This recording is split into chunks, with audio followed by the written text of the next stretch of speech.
आज आप उन छोटी छोटी बातों को सीखेंगे जिसको जानने के लिए आप काफ़ी एक्साइटेड रहे हैं, लेकिन अभी तक आप उस बात को सीख नहीं पाए। हमने आपको कहा था कि किसी परमाणु का द्रव्यमान जब आप निकालते हैं, आपसे मैं जब पूछता हूं कि Fe का परमाणु भार क्या होगा, तो आप कहते हैं 56।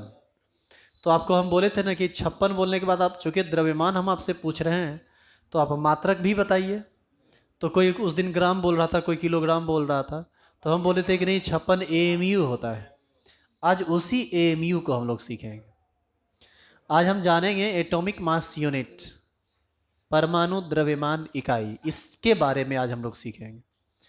इसको सीखना यदि है तो आप पहले कुछ जनरल बात समझिए, आपको अपने आप समझ में आ जाएगा। आप ये बताइए कि किलोग्राम हो गया, ग्राम हो गया, यह दोनों द्रव्यमान का मात्रक है ना जी? दोनों तो तौलने के यूज में ही आता है। अब आप जरा ये बताइए कि ग्राम और किलोग्राम में कौन बड़ा यूनिट है और कौन छोटा यूनिट? किलोग्राम बड़ा और ग्राम छोटा। तो आप ये बताइए कि ग्राम का यूज हम क्यों करते हैं, किलोग्राम में से काहे नहीं काम चला लेते? ग्राम का यूज काहे होता है? कम चीजों को तौलने के लिए ग्राम का यूज करते हैं, अधिक चीजों को तौलने के लिए किलोग्राम का।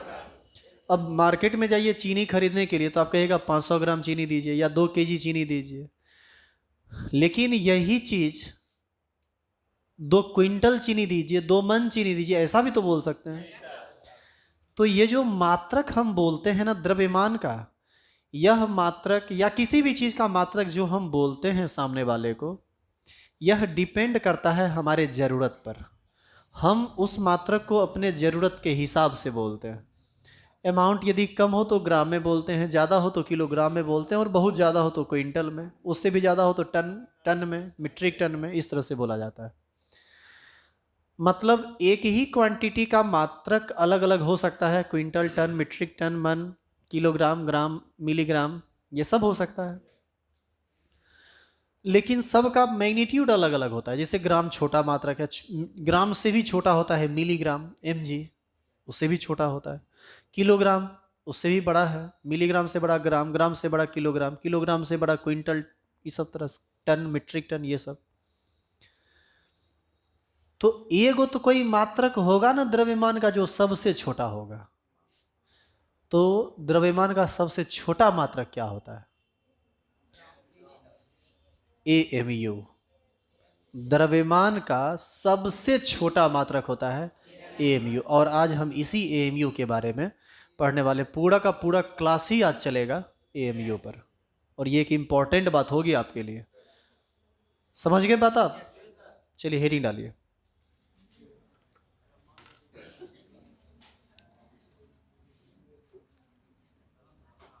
लिखिए, परमाणु द्रव्यमान इकाई।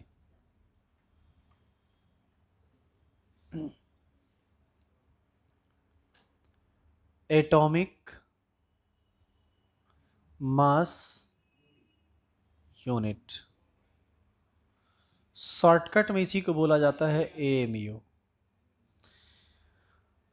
या इसी को U से भी सूचित करते हैं, या इसी को डाल्टन से भी सूचित किया जाता है।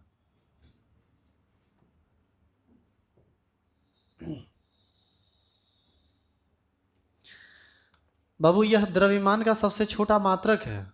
और सुनिए, जब ये मात्रक छोटा है तो जरूर किसी छोटा छोटा चीज को तौलने के लिए इसका उपयोग किया जाता होगा।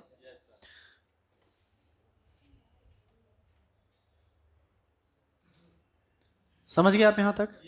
तो इसके रिगार्डिंग सबसे पहला लाइन हमारा यह होगा कि यह द्रव्यमान का सबसे छोटा मात्रक है। यह सबसे पहला बात है इसका। यदि आपसे कोई पूछे कि AMU क्या है तो क्या बोलेंगे? द्रव्यमान का सबसे छोटा मात्रक। समझ गए आप? अब आप बताइए कि जब ये सबसे छोटा मात्रक है तो इसका उपयोग करते कहाँ हैं? छोटी छोटी चीज़ों को तौलने के लिए। और किस छोटी छोटी चीज़ों को तौलने के लिए? इसका उपयोग किया जाता है परमाणु के द्रव्यमान को निकालने के लिए, क्योंकि परमाणु का आकार बेहद ही छोटा होता है, जो आंख से दिखता भी नहीं है, उसका भार निकालने के लिए, अणु का भार निकालने के लिए, आयन का भार निकालने के लिए, इलेक्ट्रॉन का भार निकालने के लिए, प्रोटॉन का भार निकालने के लिए, न्यूट्रॉन का भार निकालने के लिए, और इसी के जैसा छोटा छोटा कण का भार निकालने के लिए इसका उपयोग किया जाता है। It means atomic mass unit is defined as it is the smallest unit of mass which is taken to measure mass of atom, mass of molecule, mass of ion, mass of electron, mass of proton, mass of neutron and mass of similar other small particles। आई बात समझ में? नीचे arrow दिए और लिखिए।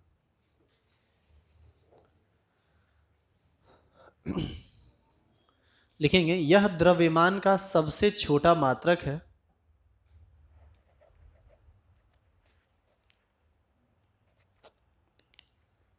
यह द्रव्यमान का सबसे छोटा मात्रक है जिसका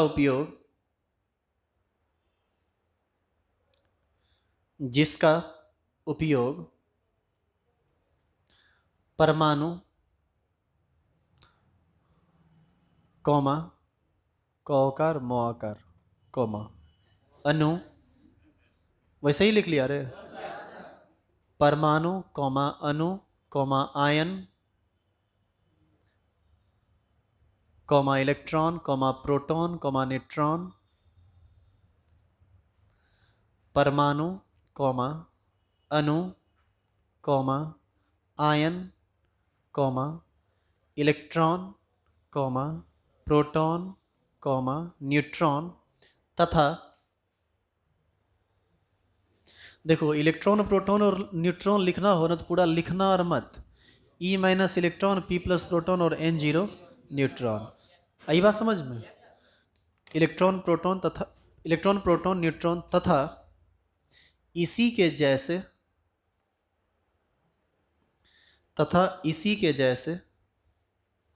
छोटे छोटे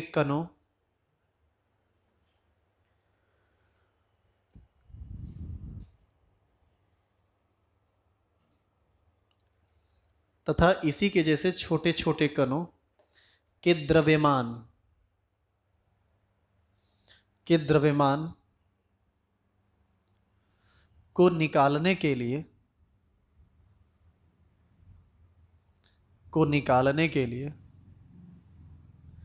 किया जाता है।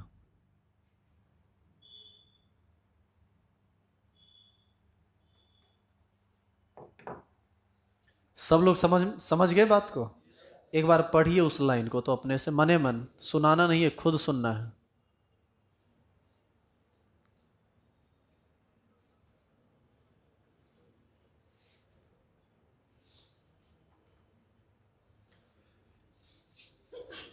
जो लिखे हैं आप, क्या वो आपके दिमाग में आ गया? अब देखो, अब ये बताओ कि यदि एएमयू द्रव्यमान का मात्रक है और द्रव्यमान का मात्रक ग्राम भी है तो जरूर इस दोनों में आपस में कुछ ना कुछ संबंध होगा। तो आज के इस क्लास में हम सीखेंगे कि इस एएमयू का क्या संबंध है ग्राम के साथ, और ग्राम के साथ यदि संबंध पता चल जाए तो किलोग्राम, टन, मन, क्विंटल सब के साथ पता चल जाएगा। क्या बात समझ में आ रही है? इस बात को समझने के लिए आपको समझना पड़ेगा एक एएमयू को। स्टार लगाइए और हेडिंग डालिए 1 एएमयू, या हम चाहें तो इसी को 1 यू भी लिख सकते हैं, या इसी को हम चाहें तो 1 डाल्टन भी लिख सकते हैं। और यह भी एक बहुत ज्यादा महत्वपूर्ण समझने वाला बात है।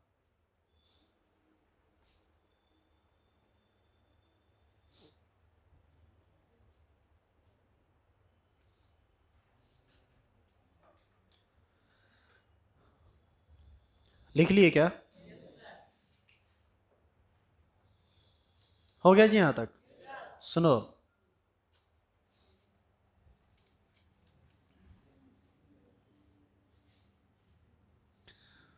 समस्थानिक समझते हो तुम लोग?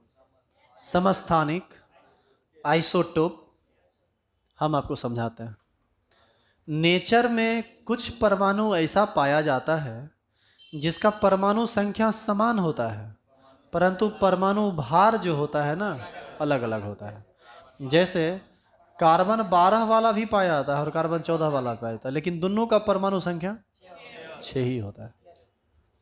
तो यही कहलाता है एक दूसरे का समस्थान। एक हाइड्रोजन 3 तरह का पाया जाता है, हाइड्रोजन, ड्यूटेरियम और ट्राइटियम। एक का परमाणु भार 1, एक का परमाणु भार 2 और एक का परमाणु भार 3 होता है। तो हम अभी बात करेंगे C12 परमाणु की। C12 जब बोले तो समझ लीजिए वह कार्बन परमाणु जिसका परमाणु भार 12 है। हम उस कार्बन परमाणु की बात नहीं कर रहे हैं जिसका परमाणु भार 14 है, हम कार्बन परमाणु की बात कर रहे हैं। किसकी बात कर रहे हैं? कार्बन समस्थानिक यानी C12 की हम बात कर रहे हैं। तुम क्या करो, कार्बन का एक एटम ले लो जिसका परमाणु भार कितना होता है?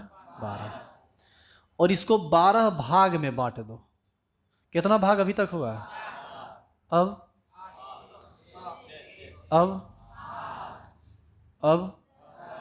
और अब 12 भाग में बट चुका है ना। ये गिन लीजिए, 1 2 3 4 5 6 7 8 9 10 11 12, 12 भाग में बटा ना ये।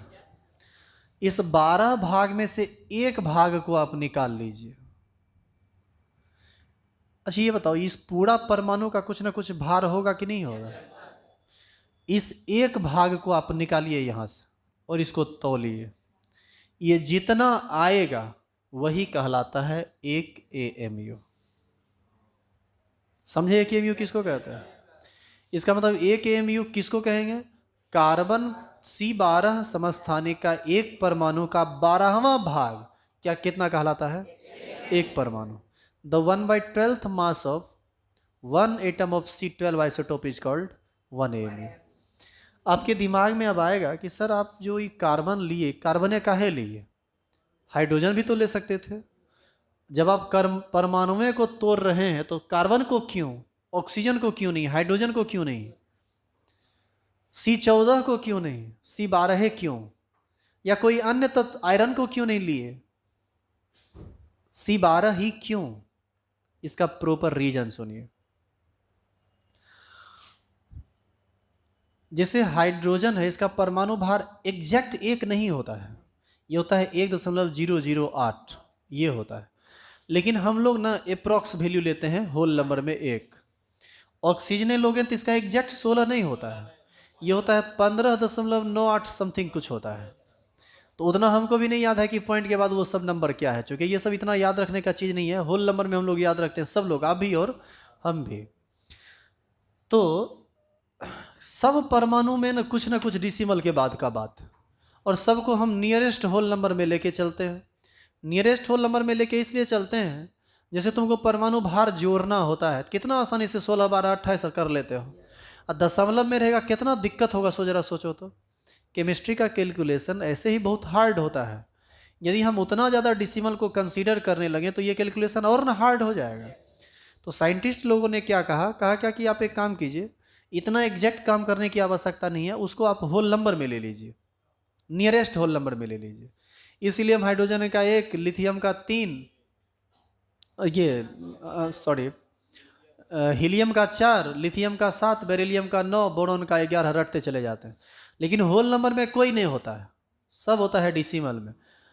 और कुछ 0.5 के इर्द गिर्द होता है, तो कुछ का पॉइंटों में लिया जाता है। जैसे क्लोरीन का लिया जाता है 35.5।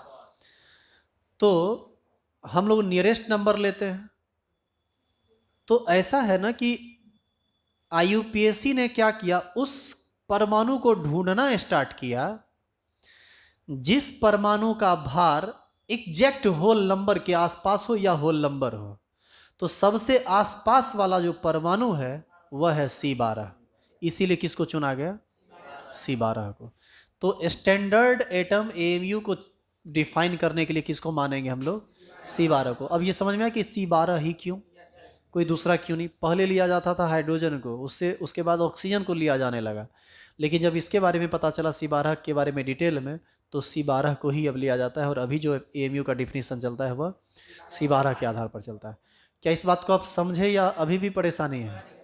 समझ गए? आप अजीब बात पूछती है। हमने कहा कि आप काटिए और इस एक पार्ट को काट के निकालिए कि कितना ग्राम होगा। ऐसा भी तो संभव है कि पूरा को तौल के 12 से भाग दे दें, अपने पता चल जाएगा इसका द्रव्यमान कितना है। काटना संभव नहीं, लेकिन पूरा परमाणु का भार निकालना तो संभव है ना। हम ये बात सिर्फ समझाने के लिए बोले हैं कि आप ऐसा कीजिए। समझ में आई बात? हमने काटा नहीं, हमारे पास कोई कत्ता नहीं है यहाँ काटने के लिए, हम काटे नहीं, हम सिर्फ समझाने के लिए बोले कि देखिए एक परमाणु लीजिए और उसको 12 भाग में काटिए, और 12 भाग में डिवाइड करने के बाद जो एक भाग मिलेगा उसका जो भार होगा ना वही कहलाएगा 1 mu। इसका ये मतलब नहीं है कि हम परमाणु को काट सकते, परमाणु को हम डिस्ट्रॉय नहीं कर सकते, ये हमारा क्या तुम्हारा भी मजाल नहीं है। हम सिर्फ समझाने के लिए ये बात बोले थे। आपके दिमाग में कोई कन्फ्यूजन तो नहीं हो गया जी? तो एक परमाणु का टोटल भार तौल लीजिए, 12 से भाग दे दीजिए, तो अगर भाग में कट गया। हम तो द्रव्यमान की बात कर रहे हैं। आई बात समझ में? ये तरबूज नहीं है।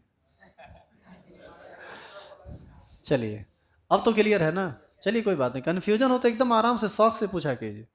कुछ इंटरटेनमेंट भी हो जाएगा और कुछ कंसेप्ट भी आ जाएगा। यही तो पढ़ाई है।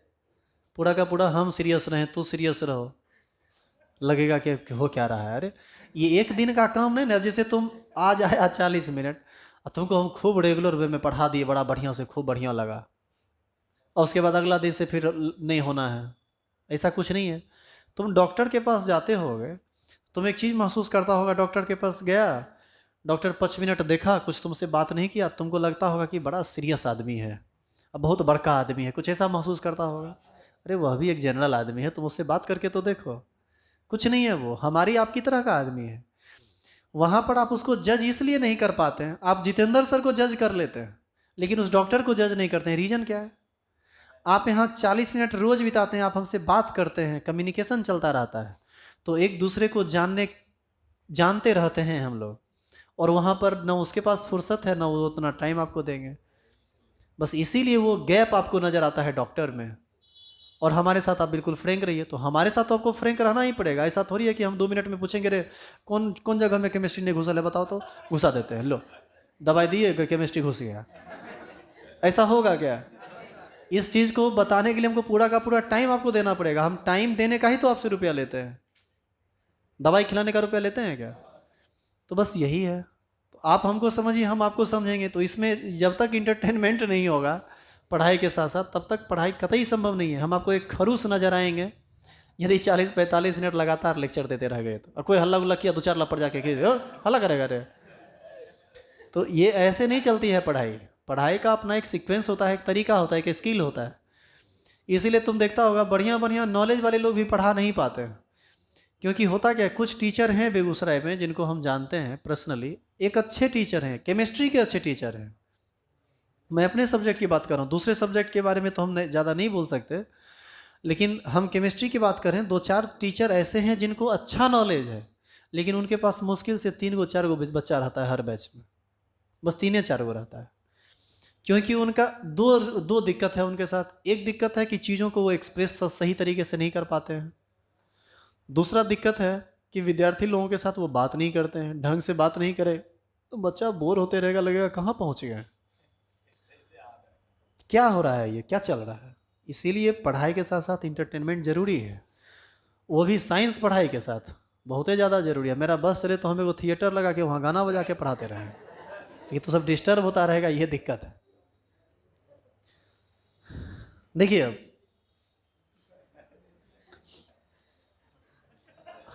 ये कटा नहीं, जुड़ा हुआ है, फिर भी समझ में आ गया। डिफाइन कीजिए, नीचे लिखेंगे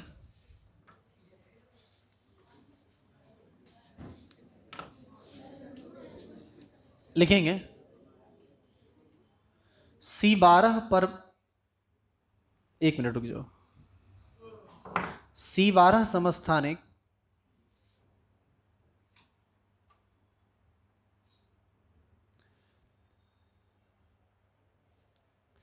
के एक परमाणु, C12 समस्थानिक के एक परमाणु के 12वें भाग को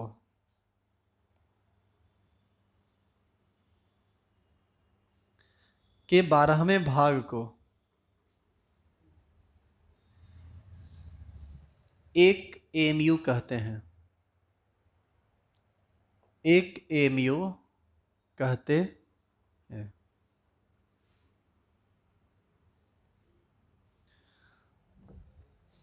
अच्छा तुम एक बात बताओ कि जिस समय ऑक्सीजन को लिया जाता होगा, क्या ऑक्सीजन को 12 भाग में बांटा जाता होगा?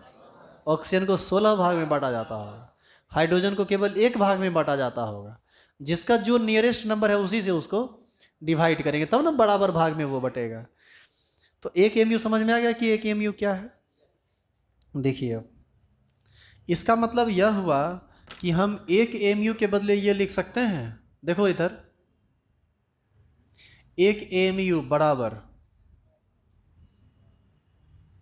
मास ऑफ 1 एटम ऑफ C12 बटा 12,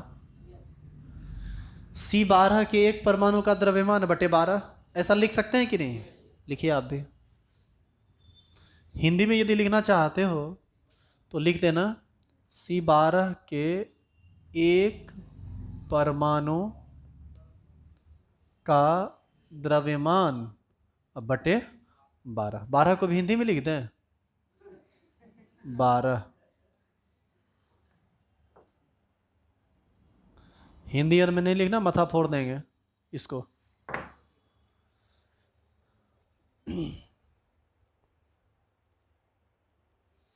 उम्मीद करें कि तो ये इंग्लिश समझ रहा है। मास ऑफ 1 एटम ऑफ C12। इतना नहीं समझेगा तो साइंस के स्टूडेंट के नाम पर कलंक हो जाएगा।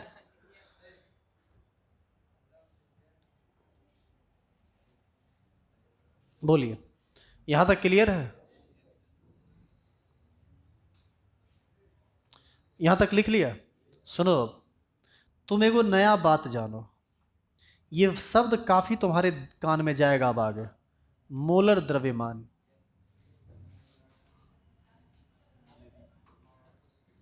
Molar mass. देखो, मोलर का मतलब होता है एक मोल का, एक मोल का।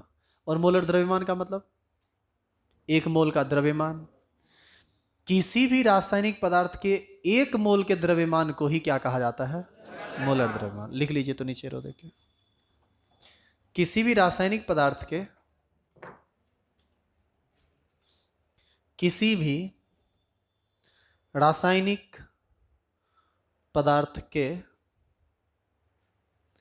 एक मोल का द्रव्यमान, ब्रैकेट में लिख देना ग्राम में। वो द्रव्यमान होना किस में चाहिए? ग्राम में।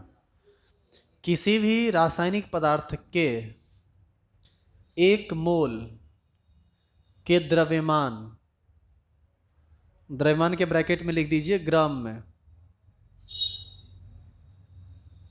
को एक मोल कहते हैं। सॉरी, को मोलर द्रव्यमान कहते हैं। को मोलर द्रव्यमान कहते हैं। लिख दिया?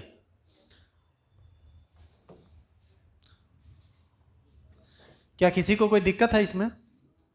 चलो अब इधर देखो।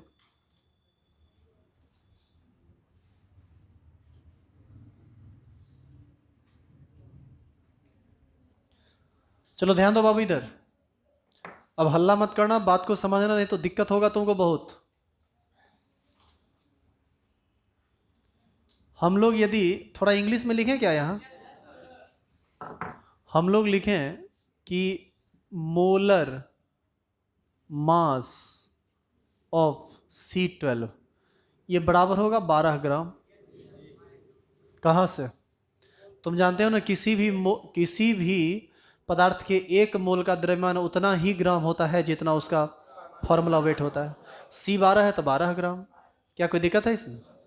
अब जरा बताइए, मोलर मास ऑफ C12 बराबर 12 ग्राम। इट मीन्स इसी को हम लिख सकते हैं मास ऑफ 1 मोल C12 बराबर 12 ग्राम। क्या लिखा जा सकता है या नहीं? अच्छा, मास ऑफ 1 मोल, 1 मोल में एटम कितना होगा C12 का? बोलो।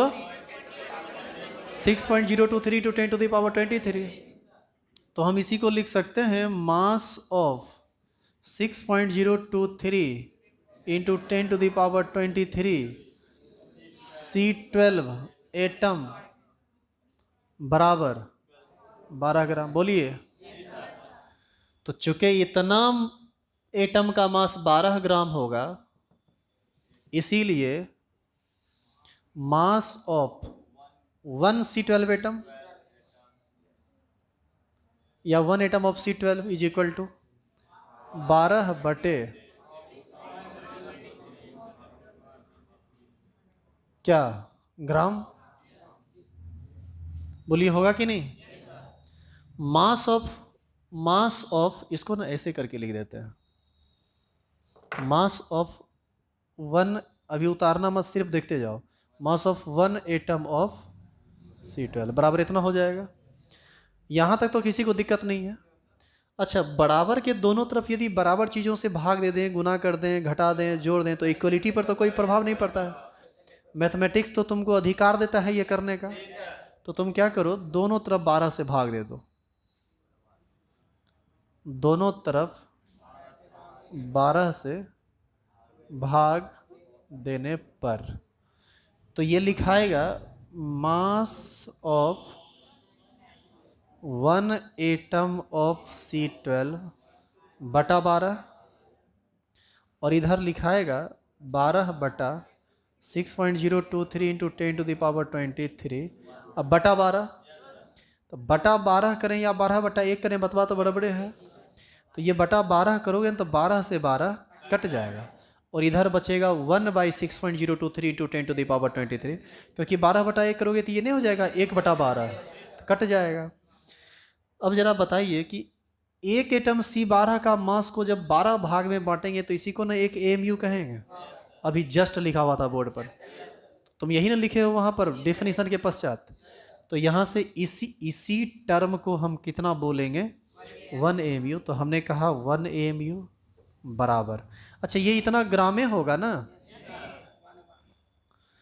अब बताइए, तो ये हो जाएगा 1/6.023 इंटू 10⁻23 ग्राम। इतने ग्राम ना होगा। अब जरा बताओ कि 1 AMU और ग्राम का संबंध पता चला। क्या कोई दिक्कत है इसमें? उतारिए यहाँ तक, फिर आगे बढ़ते हैं। किसी भी प्रकार का दिक्कत हो तो तुरंत बात करेंगे, नहीं तो आगे कुछ टॉपिक में आप फंस जाएंगे, मोल कंसेप्ट में, बेसिक में। अब कोई कहेगा कि सर 12 से दोनों तरफ काहे भाग दिए, बिना भाग दिले काम करते। 12 से भाग नहीं देते थे 1 AMU होता क्या? 1 AMU लाने के लिए वैसा किया गया।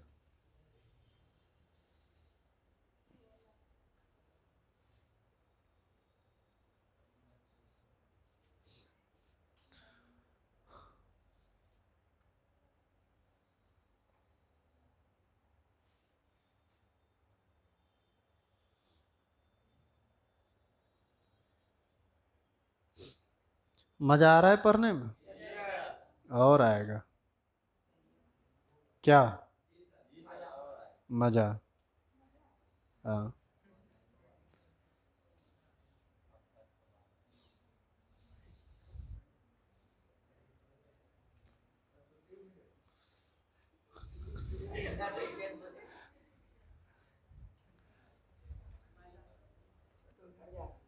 छोटू घर जाएगा। अच्छा, छोटू घर जाएगा तो घर जाएगा, बिल्कुल छुट्टी होगी, काहे नहीं होगी। देखिए, पर्व त्यौहार है तो आपके साथ ज्यादती नहीं होगा। पर्व त्यौहार है तो छुट्टी होगी, होना भी चाहिए। सब जगह हो गया। देखो, इस सबसे जोर से बोल रही है हाँ, आजे जाना है लगता है, पूरा प्लानिंग तैयार है। ये इंग्लिश में लिखने से कुछ ज़्यादा दिक्कत तो नहीं हुई है आपको? ऊपर का बस 2 लाइन हम मिटा रहे हैं और आपको रोक रहे हैं। रुक जाइए, लिखना बंद कीजिए और देखिए इधर। रुकिए, आप रुक जाइए, बाद में लिखिएगा, वो हम मिटाएंगे नहीं, आप काहे परेशान है। देखिए इधर, एक्चुअल में हम फाइनल रिजल्ट तक नहीं पहुंच पाए, इसलिए हम छटपटा रहे हैं कि किसी तरह उसको लिख दें, जैसे तू छटपटा रहा है घर जाने के लिए। सुनो, इस चीज को हम चाहें, इस चीज को इधर तो 1 AMU है तो लिख देते हैं 1 AMU, और हम इसी चीज़ को चाहें तो लिख सकते हैं 1/6.023 इंटू 10 का पावर माइनस 23 ग्राम। पावर जब उधर जाएगा तो माइनस में बदल जाएगा। क्या इतना समझे आप? एक में जब तुम भाग दोगे ना 6.023 से, तो ये वैल्यू आएगा तुमको 0.166 समथिंग। तो इतना गुना 10 का पावर माइनस 23 लिख दें। यदि डिसिमल को एक अंक इधर करें तो ये 1.66 गुना 10 का पावर माइनस 1 हो जाएगा, तो माइनस 24 हो जाएगा। इसका मतलब यह हुआ कि 1 AMU बराबर होता है 1.66 इंटू 10⁻⁻24 ग्राम। अब बताइए समझ में आया? और सुनो, ग्राम को किलोग्राम में बदल सकते हो कि नहीं? कैसे? 1000 से भाग देके। यदि इस ग्राम को किलोग्राम में बदलना हो तो 1000 से भाग दे देंगे। 1000 से भाग देने का मतलब 10 का पावर 3 से भाग दोगे। ये 10 का पावर 3 ऊपर जाके माइनस में बदल जाएगा, जुड़ जाएगा, -27 हो जाएगा। यानी यदि यही चीज़ किलोग्राम में चला जाए तो 1 AMU बराबर हो जाएगा 1.66 इंटू 10⁻⁻27 ग्राम kg। समझे? अब देखो ग्राम और किलोग्राम का संबंध पता चल न गया। उतारो, हम अगला रिलेशन घेरेंगे। देखो यह भी इम्पोर्टेंट है तुम्हारे लिए, यह भी इम्पोर्टेंट है, और अगला जो लिखेंगे अब एगो को मिटा के वह भी इम्पोर्टेंट होगा, और यहीं पर ये टॉपिक लास्ट होगा। और अब हम आपको बताते हैं इसका इम्पोर्टेंस। तुम लिख लिया है क्या? वो छोटू लिख चुका है। तुम्हारा आज पहला क्लास है क्या? कितना दिन से आ रहे हो? 3 दिन से, इसीलिए तू लिख लिया है। बैठ जाओ, तनी समझा देना उसको जी। अगल बगल का जो लोग है, क्या समझाना है? अगल वाला लोग क्या उसको समझाएगा? हाँ, जिस समय हम कुछ कर रहे हो उस समय आपको कुछ नहीं करना है। अभी जब हम बैठे हुए हैं तो आप भी बैठे हुए हैं। समय का सदुपयोग करना सीखिए।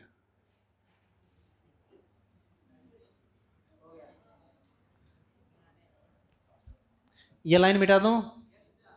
इसके बाद ये 1 AMU बराबर हो जाएगा 1.66 इंटू 10⁻⁻27 किलोग्राम।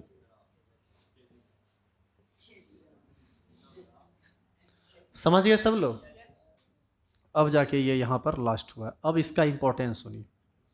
आप याद कीजिए, हमने आपको पीछे कहा कि किसी भी सब्सटेंस का 1 मोल, सुनना ध्यान से, हमने आपको कहा कि किसी भी सब्सटेंस का 1 मोल उतना ही ग्राम होता है जितना उसका फॉर्मूला वेट होता है।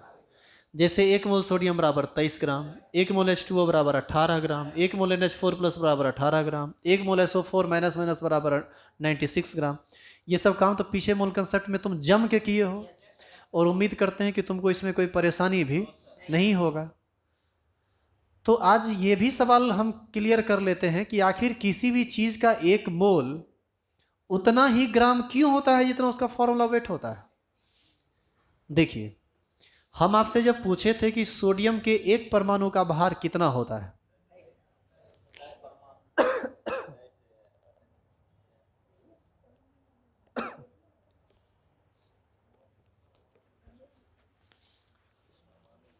सुनिए इधर देखिए, हमने कहा था कि सोडियम के 1 परमाणु का भार कितना होता है, तो आपने कहा 23।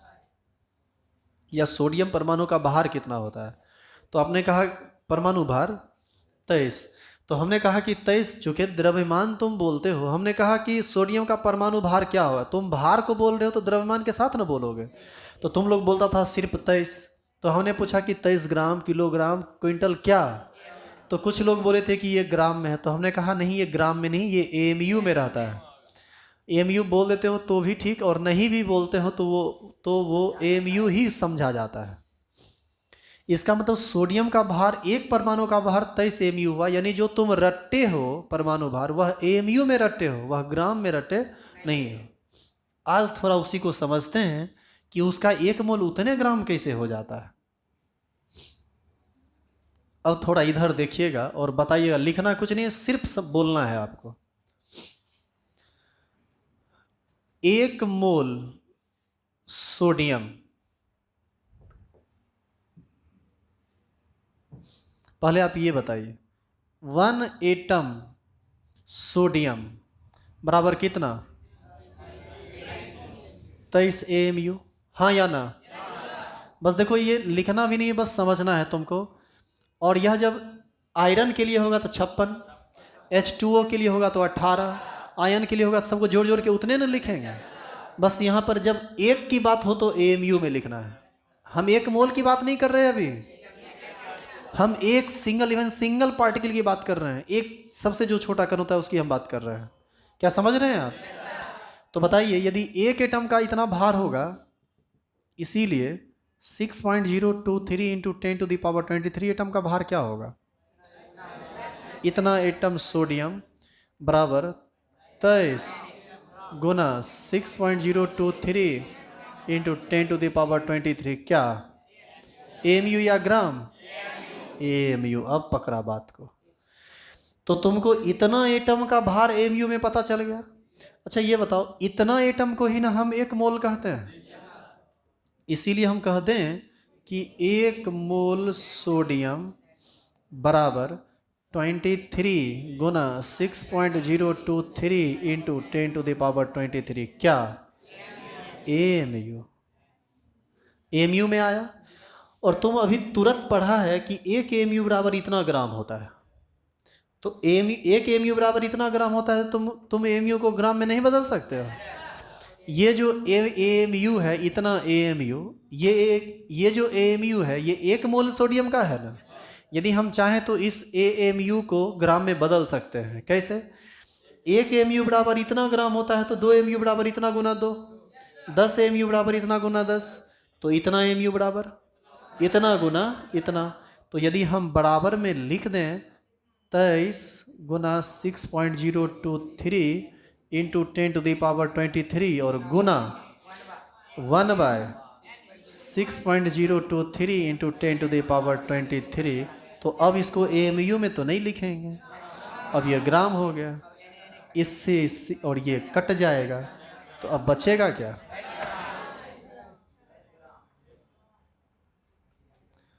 देखा? अब दिमाग खुला कि कैसे वो उतने मोल, 1 मोल में उतने ग्राम काहे होता है। ये तब तक तो समझ नहीं सकता था जब तक कि AMU को ना समझ लो। और सुनो, अब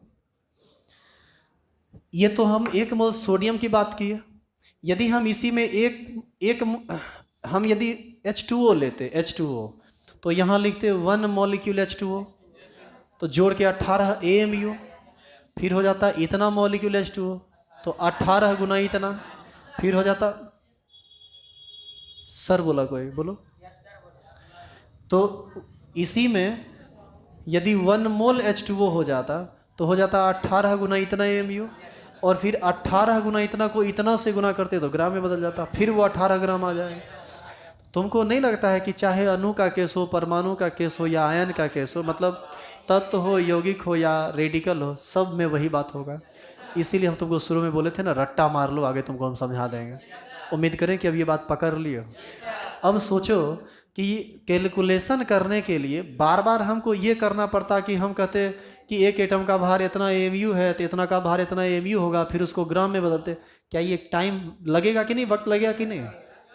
तो उसमें वक्त लगेगा, वक्त नहीं लगाना है, उतना वक्त साइंस के स्टूडेंट के पास नहीं रहता है। तो आपको क्या करना है, किसी भी सब्सटेंस के 1 मोल का मास उतना ही ग्राम लिख देना है जितना उसका एटॉमिक मास है। लेकिन वास्तव में वह एटॉमिक मास ग्राम में होता नहीं है, वह होता है किसमें? AMU में। और जब उसको 1 मोल में बदलेंगे तो जितना AMU आएगा उसको जब ग्राम में बदलेंगे तो उतने ग्राम आ जाता है घूम फिर के। इसीलिए आज तक हम ऐसा करते आए हैं।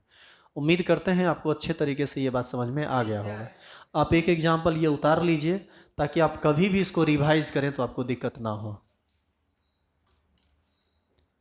यह एक इम्पॉर्टेंट और ख़तरनाक एग्जाम्पल था जो आपको समझना बहुत ज़रूरी था, और ये आप इसलिए समझ पाए क्योंकि AMU और ग्राम के साथ संबंध आप जान रहे हैं। नहीं जानते तो नहीं समझ में आता। अच्छा, फिर कहेगा कि सर इसका तब क्या लेना देना है, 1 AMU बराबर 1.66 × 10⁻⁻24 का। अरे भाई, इसी को ना कैलकुलेट किए थे तो इतना आया था। यहाँ हम इस टर्म में नहीं लिखे थे, चूँकि काटने में दिक्कत होता है, ये कटने में आसानी हो गया, तो उसी टर्म में, जिस टर्म में मन हो उस टर्म में लिख दीजिए। उम्मीद करते हैं आपको समझ में आ गया होगा। बाकी बात नेक्स्ट क्लास में।